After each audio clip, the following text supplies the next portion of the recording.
வணக்கம். புலிப்பாணி ஜோதிடம் முன்னொரு சீரீஸுக்கு மறுபடியும் உங்களை எல்லாரையும் வரவேற்கிறேன். இன்றைக்கி அடுத்த 4 பாடல்களை பார்ப்போம். டைம் வேஸ்ட் பண்ணாமல் நேராக பாடலுக்கு போயிடுவோம். இன்றைக்கி 127வது பாடல். கிரகங்கள் கெட்டாலும் பலன் உண்டு அப்படின்ட்டு தலைப்பு வச்சுருக்கிறேன். இது தலைப்பு வேறு எப்படி எழுதுறதுன்னு எனக்கு தெரியல. சரி, பாடல் என்னென்னா, வீரப்பா இன்னும் ஒரு வினையை கேளு, விளம்புகிறேன் நிதி கருமன் தனமும் நாளோன் நாரப்பா நால்வர்களும் முடமானால் நரபதி போலிருப்பதற்கு வகையை கேளு. ஆரப்பா அருக்கன் பின் புந்தி சேயும் அப்பனை அடைவாக தனித்திருக்க சீரப்பா போகரோட கடாட்சத்தாலே சிறப்பாக மேதினியில் இருப்பாம்பாரே. சரி, நமக்கு எல்லாருக்குமே தெரியும் நிதி கருமன் அப்படின்னாக்கா, கருமன்னாக்கா சனி, நிதிக்காரகன் அப்படின்னாக்கா அது குரு அப்படின்னு தெரியும். இதை நம்ம இப்படியே எடுத்து பார்த்தோம்னாக்கா கொஞ்சம் கன்ஃபியூசிங்காக இருக்கும். அதை கொஞ்சம் விளக்கும் இன்றைக்கி அப்படின்ட்டு.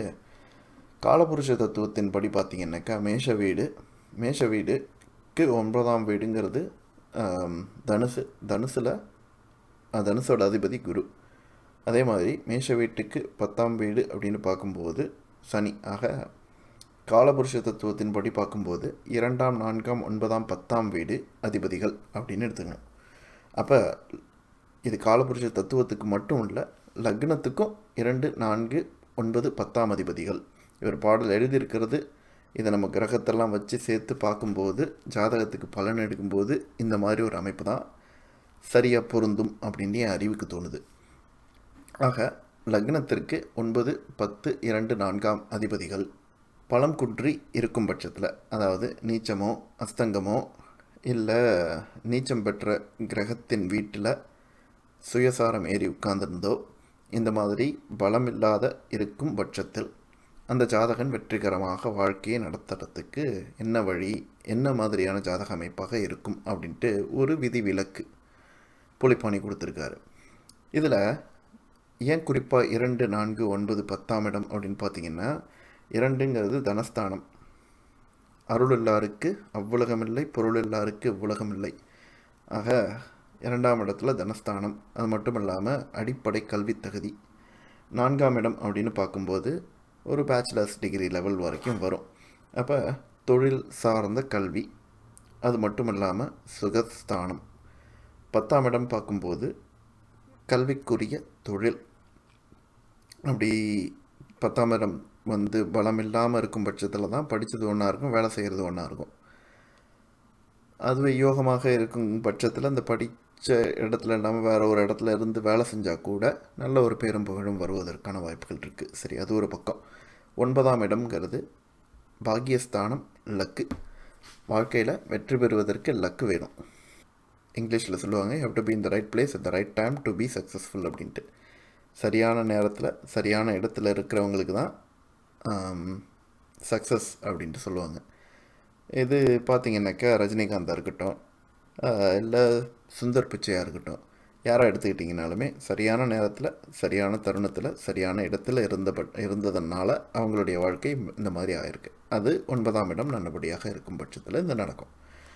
சரி, அப்படி இல்லாமல் இவங்க எல்லாருமே பலம் குன்று இருந்தாலும் வெற்றிகரமாக ஒரு மனுஷன் வாழணும் அப்படின்னாக்கா அவனுக்கு சூரியன் ஆன்மக்காரகன். சுயம், ஒரு மனிதனுடைய சுயத்தை சூரியனை வச்சு காரகத்துவம் வழியாக சொல்கிறாரு. சூரியன், அவனுக்கு பின்னால் புதன், அதுக்கு பின்னால் செவ்வாய் அடைவாக தனித்திருக்க அப்படிங்கிறதுனால தான் புதனுக்கு பின்னாடி செவ்வாய் அப்படின்ட்டு எழுதியிருக்கேன். சரி, இப்போ சூரியன் அப்படிங்கும்போது இந்த ஆன்மக்காரகனுக்கு பின்னால் புத்திக்கு காரகனும் சொத்துக்கு காரகனுமான செவ்வாய், அதாவது முயற்சி, வீரம், வீரியம் இதெல்லாம் கொடுக்கக்கூடியது. வீரியங்கிறத விட வீரம், தைரியம், மனோதிடம் இதெல்லாம் கொடுக்கக்கூடிய செவ்வாயும் தேவையான ஒரு மனிதனுக்கான அறிவும் புதனால் வருது. அது சூரியனுக்கு பின்ன நம்ம ஏற்கனவே ஒரு தடவை வேசி யோகம் வாசி யோகத்தில் சூரியனுக்கு பின்னே புதன் இருந்தால் என்ன பலன் அப்படின்னு பார்த்தோம். நல்லபடியான பொருள் உலக வாழ்க்கைக்கு உள்ள ஒரு பலன் தான் அது. ஸோ அதைத்தான் இந்த பாடலில் புலிப்பாணி விளக்கியிருக்கார். இப்போ நாம் ஒரு குட்டி ஜாதக அமைப்பு பார்த்துருவோம். இந்த இடத்துல கும்பலக்னம், லக்னத்திலேயே செவ்வாய். இந்த இடத்துல பார்த்தீங்கன்னாக்கா சுக்கிரன் நீச்சம், குரு சூரியனால் அஸ்தங்கப்படுத்தி இருக்கார். அப்போ குருவின் பலன் பலம் இல்லாமல் போயிருக்கார். குரு 2ஆம் இடத்து அதிபதி, 4ஆம் இடத்து அதிபதியும் 9ஆம் இடத்து அதிபதியும் சுக்கிரன். அப்போ 10ஆம் இடத்து அதிபதி செவ்வாய். இந்த செட்டப்புக்கு செவ்வாய் வந்து சூரியனுக்கு பின்னாடி 11ஆம் வீட்டில் இருந்தே ஆகணும். இங்கே செவ்வாய் வந்து இல்லாமல் போயிட்டார். அப்படிங்கும்போது புத்தி, அறிவு எல்லாம் இருக்கும், ஆனால் அது செய்ய வேண்டிய முயற்சி அவனுக்கு இருக்காது. புரியுதா? இதுதான் இந்த ஜாதகத்திற்கான ஒரு குட்டி பலன். இது இந்த ராகு கேதுக்கெல்லாம் போட்டிருக்கிறேன், அதெல்லாம் வந்து ஒரு முக்கியம் இல்லை. இருந்தாலும் இந்த மாதிரி ஒரு அமைப்புக்கு இந்த மாதிரி இருக்கணும் அப்படின்னு சொல்லி போட்டிருக்கிறேன். லக்னாதிபதி உச்சம் அப்படின்ட்டு நீங்கள் பார்ப்பீங்க, அதுவும் நல்ல விஷயந்தான். சூரியனுக்கு நல்ல ஒளி பொருந்திய சந்திரன், சந்திரனுடைய பார்வையில் வேறு எந்த கிரகமும் இல்லை. அதே மாதிரி குருவின் பார்வை பார்த்திங்கன்னாக்கா சனி மேலே, சனியின் பார்வையும் குரு மேலே. சனியின் பார்வை வேறு எங்கேயும் இல்லை, ராகு மேலே விழுது. அது ஒரு பெரிய விஷயம் இல்லை. இந்த ஜாதகத்துக்கு, இந்த செட்டப்புக்கு அது ஒரு பெரிய விஷயம் இல்லை. சரி, இப்போ 128வது பாடல், இயற்கை பாவர்கள் 6 அப்படின்னு தலைப்பு வச்சுருக்கேன். பாரப்பா பகலவனும் சனி செய் பாம்பு பகருகின்ற இக்கோள்கள் 6 நிற்க, கூரப்பா குமரனையும் சத்ரு கண்டால் குவளையத்தில் புலி கண்ட பசுபோலாவர் சீரப்பா செம்பொன்னும் செந்நாடுண்டு செயலாக வாழ்ந்திருப்பன் விதியும் தீர்க்கம், ஆரப்பா அத்தலத்தோன் விழுந்து கெட்டால் அப்பனே அரியை போல் இருப்பன் பாரே. இந்த அரியை போல் அப்படின்னாக்கா ஹரிஹரன் அப்படின்னு சொல்லுவாங்க. ஹரின்னாக்கா திருமால், ஹரன் அப்படின்னாக்கா சிவன். அரியை போல் அப்படின்னாக்கா திருமால் போல், அதாவது அமைதி சாந்த ஸ்வரூபமாக இருப்பான் அப்படிங்கிறது தான் அர்த்தம். சரி, இந்த இடத்துல பகலவனும் சனி செய் பாம்பு ஆக, இந்த பாம்புங்கிறது மட்டும் கொஞ்சம் கிளாரிஃபை பண்ணிடுவோம். இந்த இடத்துல ராகு மட்டும்தான் எடுத்திருக்கேன், கேது எடுக்கலை. நான் யூஸ்வலாக பாம்புன்னு போட்டால் ராகு கேதுன்னு போடுவேன். இந்த இடத்துல நான் ராகு மட்டும்தான் போட்டிருக்கேன், கேது போடல. காரணம் என்னென்னா, கேது 6 இருந்தால் 12 ராகு, 12 ராகு இருந்தால் பயம் அதிகமாக இருக்கும், மனக்குழப்பம், இந்த மாதிரி விஷயங்களில் ஏகப்பட்ட விரயம், மனசால் துன்புற்று ஒரு ஒரு ப்ரெஷர் உள்ள வாழ்க்கையாகவே இருந்துகிட்டு இருக்கும். காரணம் என்னென்னா, உங்களுக்கு ஒரு பயம் இருந்துக்கிட்டே இருக்கும். இந்த மாதிரி ஆளுங்களை தான் வந்து இந்த செய்வனை பண்ணுறவங்க, மந்திரவாதிங்க, இவங்கெல்லாம் வந்து வசியப்படக்கூடிய தன்மை அவங்களுக்கு இருக்கும். வசியப்படுத்தக்கூடிய தன்மை இல்லை, வசியப்படக்கூடிய தன்மை இருக்கும். யாராவது வந்து ஏதாவது கொஞ்சம் நல்லா பேசிட்டாங்கன்னாக்கா விழுந்துருவாங்க. அந்த மாதிரி ஒரு கேரக்டராக இருக்கும். எங்கே ராகு 12 இருந்தால். அதனால தான் வந்து கேதுவனா 6 எடுத்து போடல. சரியா?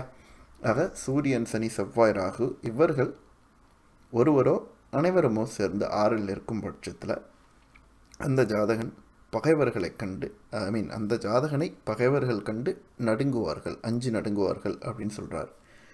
இது வந்து ஒவ்வொரு விதமாக மாறும். இப்போ சூரியன் அப்படின்னாக்க ஒரு அதிகாரம் மிக்க ஒருவனாக இருப்பான்.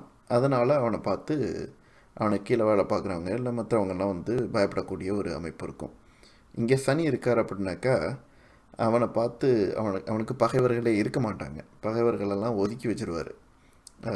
ஒதுக்கினாக்கா போயிட்டு சண்டை வருது அப்படிங்கிற இடத்துல 6ஆம் இடத்துல சனி இருக்கும்போது வேண்டாம், எனக்கு இவங்க வேண்டாம் அப்படின்னு சொல்லி ஒதுங்கிடுவார். செவ்வாய் அப்படின்னு பார்த்தீங்கன்னா சண்டை போடுவார்.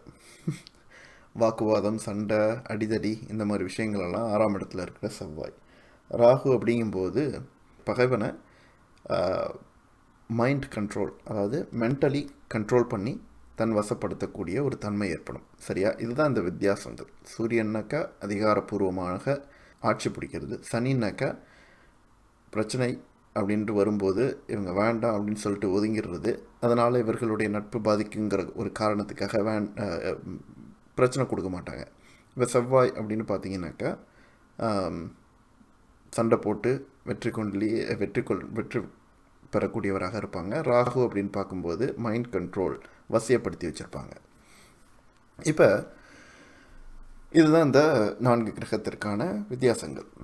இந்த ஜாதகனை பகைவர்களை கண்டு அஞ்சு நடுங்குவார்கள். இந்த ஜாதகனுக்கு சீரும் செம்பொன்னும் சிறந்த நாடும் உண்டு அப்படின்னு சொல்கிறாரு. நல்ல செயல்களை செய்து சிறப்பாக முழு ஆயுசோட நல்லபடியாக வாழ்வான் அப்படின்னு சொல்கிறாரு.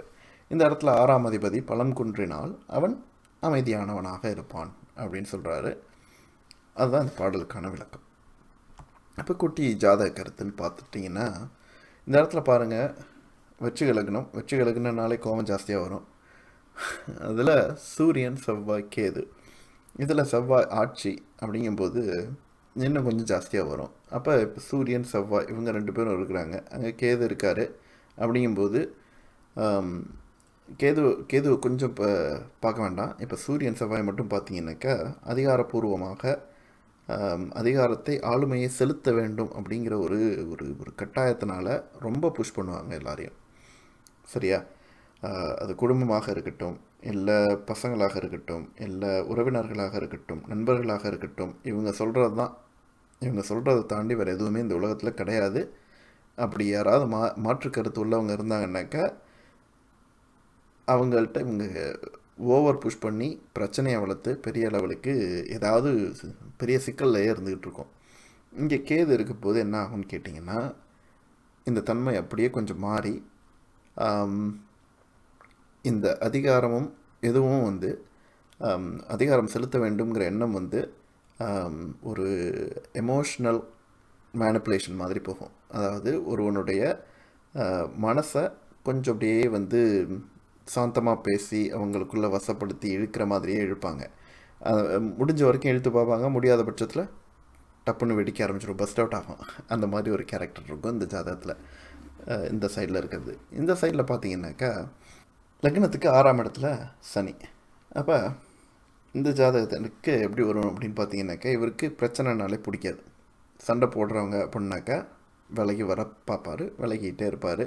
அப்படியே வந்து இவங்களை தொடர்ந்து வந்து சண்டை போட்டாங்கன்னாக்கா வேண்டாம் நீ எனக்கு அப்படின்னு சொல்லி துரத்தி விட்டுருவார். இதுதான் வந்து சனியின் கேரக்டர். ஓகேவா? இப்போ நம்ம அடுத்த பாடலுக்கு போகிறோம். 129வது பாடல். ராசி அதிபதி பகைவர்களுடன் சேர. ராசி அதிபதி அப்போ சந்திரன் நின்ற ஸ்தானாதிபதி, அதுதான் ராசி அதிபதி. சரியா? ஓகே. கூரேணி கொடியவர்கள் ராசியாதி கொற்றவனே கூடினால் கொடுமை மெத்த ஏரேணி ராஜபயம் பொருளுஞ்சேதம் இடர் தோஷம் பிணிகண்டம் களவு போகும் சீரேணி சந்திரனும் கண்ணுற்றாலும் செம்பொன்னும் கிட்டுமடா ஜன்மனுக்கு வீரேணி போகரோட கடாட்சத்தாலே வினைப்பயனை புலிப்பாணி விரித்தேன் பாறை. அதாவது ராசியாதிபதி அப்படின்னா சந்திரன் என்ற ஸ்தானாதிபதி. அந்த ஸ்தானாதிபதிக்கு பகைவரோட சேரும் பட்சத்தில் அந்த ஜாதகனுக்கு கொடுமை பல நேரும். அரசு பயமும் சேர்ந்த சொத்துக்கள் எல்லாம் சேதமாகும். துன்பம் பிணி கண்டம் திருட்டு போகும். சந்திரன் ராசியாதிபதியை பார்க்கும் பட்சத்தில் பொருள் வரவு இருக்கும். சரியா? செலவு ஒரு பக்கம் ஆகிட்டு இருக்கும், பொருள் இன்னொரு பக்கம் வந்துட்டு இருக்கும் அப்படிங்கிறார். இது சந்திரன் பார்க்கல அப்படின்னாக்கா பொருள் பாட்டியே போயிட்டுருக்கும் அப்படிங்கிறார். இப்போ ஜாதக விளக்கம் அப்படின்னு பார்த்தீங்கன்னாக்கா, ஒரு பக்கம் தனுசு, இன்னொரு பக்கம் மிதுன லக்னம். இந்த இடத்துல லக்னம் முக்கியம் இல்லை, ராசி தான் முக்கியம். அதனால் இந்த இடத்துல கன்னி ராசி, இந்த இடத்துல மகர ராசி. சரி, கன்னி ராசி குருச்சந்திர யோகம், 2 பக்கமும் குருச்சந்திர யோகம் தான் போட்டிருக்கிறேன். ஒரு பக்கம் நீச்ச வக்ரம், இன்னொரு பக்கம் ஜஸ்ட் வக்ரம் தான். ஸோ சந்திரன் இந்த இடத்துல புதனோட வீட்டில் இருக்கார்.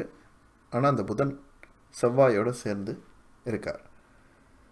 இந்த பக்கம் சந்திரனின் பார்வை புதன் மேலே விழலை. சரியா? சந்திரனின் பார்வை புதன் மேலே விழலை. ஆனால் குருவின் பார்வை செவ்வாய் மேலே விழும். இந்த குருவின் பார்வை செவ்வாய் மேலே விழுறது நல்ல ஒரு யோக அமைப்பு இல்லையா? குரு செவ்வாய் சேர்க்க. அப்போ இந்த இடத்துல வந்து பொருள் வருவதற்கான, குரு வந்து தனக்காரகன், அதனால் பொருள் வருவதற்கான வழிமுறைகள் இப்படியும் ஏற்படும்.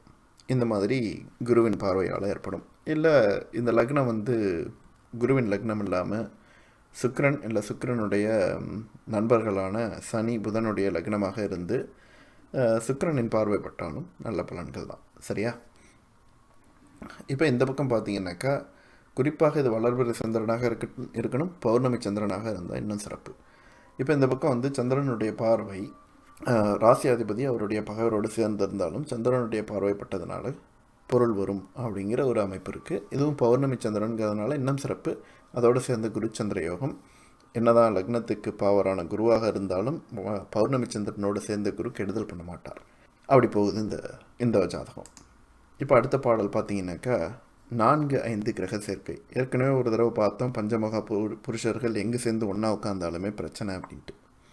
இந்த பக்கம் 4-5 கிரக சேர்க்கை. இது பஞ்சமகா புருஷர்கள் மட்டும் இல்லை, எந்த கிரகமாக இருந்தாலும் 4-5 கிரகம் சேர்ந்துருந்தாக்க என்ன பலன் அப்படின்னு சொல்கிறார். ஆரப்பா 4-5 பேர்கள் கூட அப்பனை ரெண்டொருவர் முன்பின் நிற்க பாரப்பா பண்டு பொருள் பதியும் தீது பதி கடந்து அலைவானடா பொருளுங்கொஞ்சம் கூரப்பா குடிநாதன் சேர்ந்திருக்க கொற்றவனை குழவிக்கு நிதியும் மெத்த சீரப்பா போகுரோட கடாட்சத்தாலே செப்பினையின் புளிப்பாணி திறமாய்த்தானே. ஆக ஆரப்பா 4-5 பேர்கள் கூட. 4-5 பேர்கள் அப்படின்னாக்கா 4-5 கிரகங்கள் சேர்ந்து இருக்க வேண்டும். இதை இப்படியும் நான் யோசித்து பார்த்தேன், ஆனால் அது ஒத்து வரல. 4ஆம் அதிபதியும் 5ஆம் அதிபதியும் அப்படின்ட்டு யோசித்து பார்த்தேன், அது ஒத்து வரல. 4-5 பேர்கள் சேர்ந்து ஒரு வீட்டில் நிற்கும்போது அந்த ஸ்தானத்திற்கு முன்னும் பின்னுமாக 2 கிரகங்கள் இருக்கணும். 12லேயும் 2லேயும் கிரகங்கள் அமர்ந்திருந்தால் அந்த ஜாதகங்கள் அனைத்து செல்வங்களையும் இழக்க நேரிடும் அப்படின்னு சொல்கிறார். வீடு பொருள் இல்லாமல் வீதியில் அலையக்கூடிய நிலையும் ஏற்படும் அப்படிங்கிறாரு. இன்னொரு பக்கம் பார்த்தீங்கன்னாக்கா இந்த 4-5 சேரக்கூடிய இடத்தின் ஸ்தானாதிபதி அங்கே ஆட்சி பெறும்போது இல்லையா, 4-5 இடத்திற்குரிய ஸ்தானாதிபதி அங்கே ஆட்சி பெற்றால் அதிக அளவு பொருளும் நிலபலன்களும் உண்டு அப்படின்னு சொல்கிறாரு. இது புலிப்பாணி சொன்ன ஒரு கருத்து. இருந்தாலும் இந்த பக்கம் பாருங்கள், ஜாதக கருத்துன்ட்டு வரும்போது நான் ஒரு இன்னும் கொஞ்சம் மேலே விளக்கிறதுக்காக இதை மாதிரி பண்ணியிருக்கிறேன். சரி, இது பார்த்திங்கனாக்கா இந்த 2 கிரகம் அப்படின்னு பார்க்கும்போது ஏற்கனவே கத்திரை யோகம்ட்டு ஒன்று பார்த்தோம் இல்லையா, அந்த மாதிரி கத்திரை யோகத்தையும் இங்கே அப்ளை பண்ணி பார்க்கணும். இங்கே சூரியன் உச்சம், செவ்வாயோட வீட்டில் ஆட்சி, சந்திரன் சனி. அப்போ இந்த இடத்துல பொருள் இதெல்லாம் வரக்கூடிய ஒரு ஜாதகம் தான் அப்படின்ட்டு எடுத்து சொல்லலாம். அது மட்டும் இல்லாமல் லக்னாதிபதி உச்சம், இந்த இடத்துல சூரியன் செவ்வாய் உச்சம், சொந்த தொழில் பண்ணி நல்லபடியாக இருக்கணும், மேலும் கீழுமாக இருந்தாலும் வாழ்க்கை நல்லபடியாக வாழ்வான். இந்த பக்கம் பார்த்தீங்கன்னாக்கா லக்னாதிபதி சுக்கிரன் இங்கே ஆட்சி பெறலை. இருந்தாலும் இந்த இடத்துல இவங்க எல்லாருமே சுக்கிரனாலையும் புதனாலையும், அதாவது லக்னாதிபதிக்கு லக்னத்துக்கு சுபகிரகங்கள் 2 அருமையான சுபகிரகங்களின் சுபக்கத்திரி யோகத்தில் இந்த கிரகங்கள்லாம் மாட்டும்போது இங்கேயும் பொருள் சேரும். சரியா, இதுதான் ஒரு விதி. அந்த விதி இன்னொரு விதியோட சேர்த்து வச்சு எடுத்து பொருத்தி பார்த்தா தான் ஒரு பலன் நீங்கள் கரெக்டாக கொண்டு சொல்ல முடியும். ஒரே ஒரு விதியை மட்டும் எடுத்து ஜாதகத்துக்கு இதுதான் நடக்கும் அப்படின்ட்டு பலன் சொல்ல முடியாது. ஒரு விதி இன்னொரு இடத்துல சொல்லப்பட்டிருக்கிற விதி எல்லாத்தையும் பொருத்தி பார்த்து தான் நம்ம ஜாதகத்தை சொல்ல முடியும். இதுதான் இதில் இருக்கக்கூடிய ட்ரிக்கு. இதனால தான் நிறைய பேர் தப்பாக சொல்லுவாங்க. சரி, இதோட இந்த வீடியோவை முடிச்சுக்குவோம். இன்றைக்கி பார்த்த வீடியோடைய சின்ன சம்மரி, அதாவது சுருக்கம். கிரகங்கள் கெட்டாலும் பலன் உண்டு அப்படிங்கிற, அதாவது 2, 4, 9, 10 ஆகிய அதிபதிகள் கெட்டாலும் சூரியனுக்கு பின்னே புதனும் செவ்வாயும் இருக்கும் பட்சத்தில் நல்ல பலன்கள் அப்படின்னு சொல்கிறாரு. இயற்கை பாவர்கள் 6, அதாவது சூரியன் சனி செவ்வாய் ராகு இவர்கள் 6 நிற்கும்போது என்ன மாதிரியான பலன் அப்படின்னு சொன்னார். பகைவர்களை வெற்றி கொள்ளக்கூடிய பலன், அமைதியாக இருப்பானா, சாந்த ஸ்வரூபியாக இருப்பானா அப்படிங்கிற மாதிரி அமைப்பெல்லாம் காட்டினார். இப்போ அடுத்த பாடலான 129 ராசியாதிபதி பகைவர்களுடன் சேரும்போது எந்த மாதிரியான வாழ்க்கை இருக்கும் அப்படின்ட்டு எடுத்து சொன்னார். இப்போ அடுத்தது 130வது பாடலில் 4-5 கிரக சேர்க்கையை பற்றி சொன்னார். அதில் 4 கிரகங்கள் சேர்ந்து அதில் சுபக்கத்திரி யோகத்தை பற்றி நான் எடுத்து சொன்னேன், எப்படி இணைச்சி பார்க்கணுன்ட்டு. அந்த இடத்துல 4 கிரகங்களில் ஒரு கிரகம் ஆட்சி ஆகிடுச்சுனாக்கா அந்த பலன் பொருள் சேரும், அப்படி இல்லைன்னாக்கா பொருள் விரயமாகும் அப்படின்ட்டு எடுத்து சொன்னார். சரி, மீண்டும் அடுத்த வீடியோவில் உங்களெல்லாம் சந்திக்கும் வரை நன்றி, வணக்கம்.